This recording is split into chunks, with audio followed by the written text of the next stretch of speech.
Welcome to Tales and Whispers, where magic comes to life, and every tale begins with once upon a time.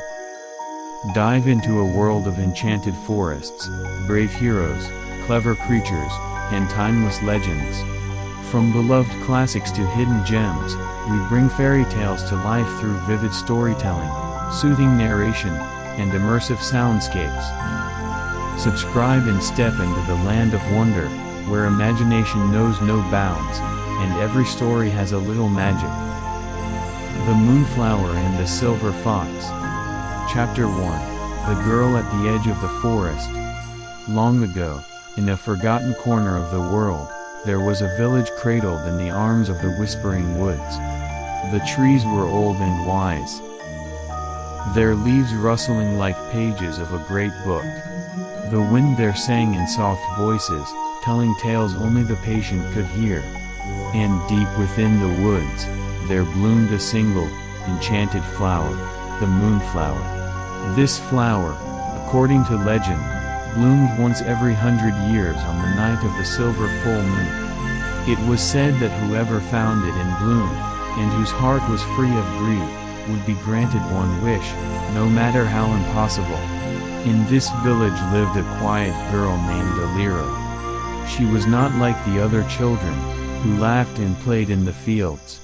Elira spent her days tending her bees, collecting herbs, and reading old books in her cottage at the edge of the forest. She had no family, only a memory of her mother singing to the moon before vanishing into the woods many years before. The villagers called Elira strange. Some said she talked to the trees. Others whispered that the wind followed her footsteps. Elira didn't mind. She was content with the company of birds, books, and the stars. But sometimes, when the night was still and the moon shone brightly, Elira would place her hand on her heart and whisper, "Please, show me where I belong." 2. Whispers of the 100th Moon.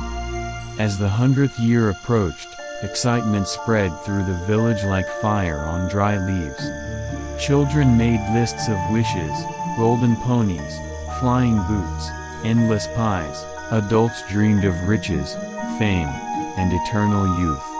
Old villagers gathered around fires to tell the legend of the Moonflower, and how it once healed a broken kingdom, or brought rain to a parched land. Elira listened quietly, but she said nothing. Her wish was not for gold or glory.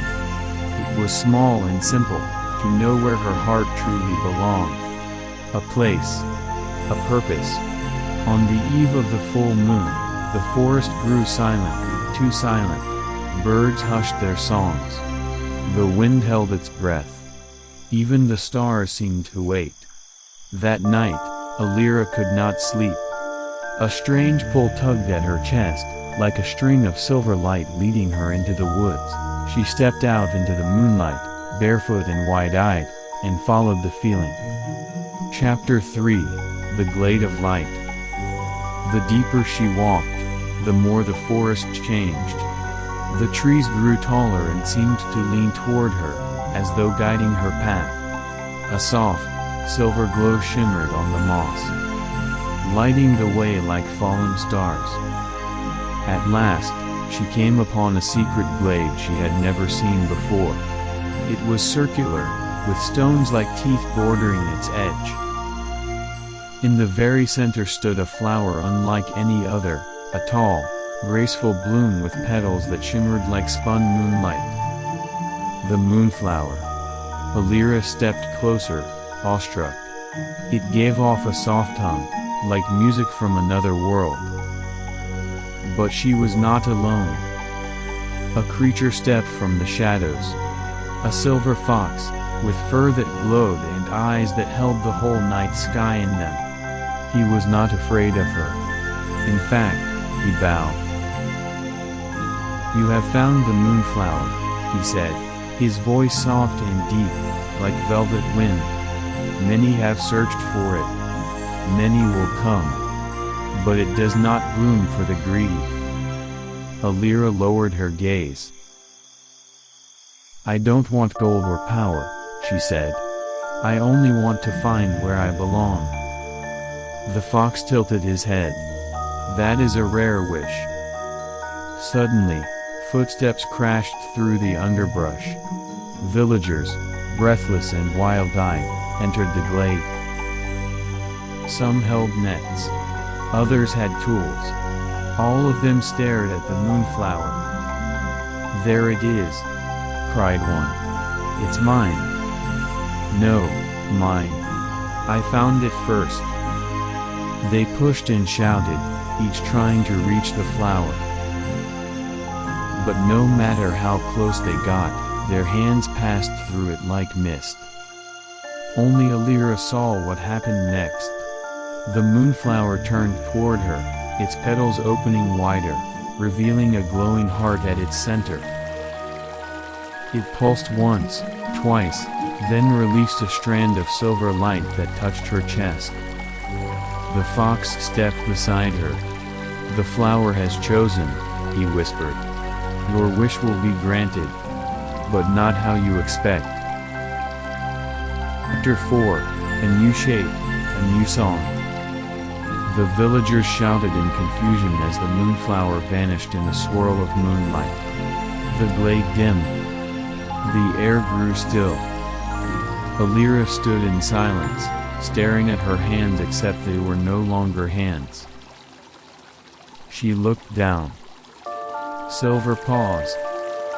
She looked behind her. A tail of stardust. She had become the silver fox.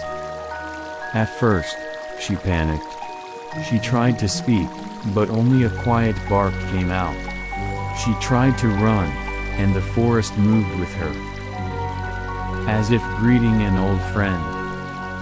The fox who had spoken to her stood beside her, now fading like fog in sunlight. "You are the guardian now," he said. "The moonflower blooms once a century. You must protect it. You wished to know where you belong. This is where, between the dreamers and the stars." And then he was gone. Chapter 5, The Guardian of the Forest. Years passed. The villagers spoke of the girl who vanished the night of the moonflower's bloom. Some said she ran away. Others claimed she was taken by the forest.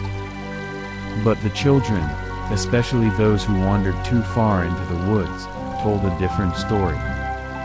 They spoke of a silver fox who appeared when they were lost. Of how it led them home without a word, its fur glowing in the dark. Some swore they heard the fox humming lullabies. Others said it wept beside the lonely. Elira, now the guardian, watched over the woods. She danced through the trees, chased shadows away, and listened to the stars. Each century, when the moonflower bloomed again, she would guide the one who needed it most. She was no longer alone. She had become part of the story, part of the magic, part of the forest. And every full moon, when the light touched the trees just right, you might see her silhouette, graceful and silent, guarding the place where dreams grow. And so, the girl who once asked to belong, became the reason others found their way. The end.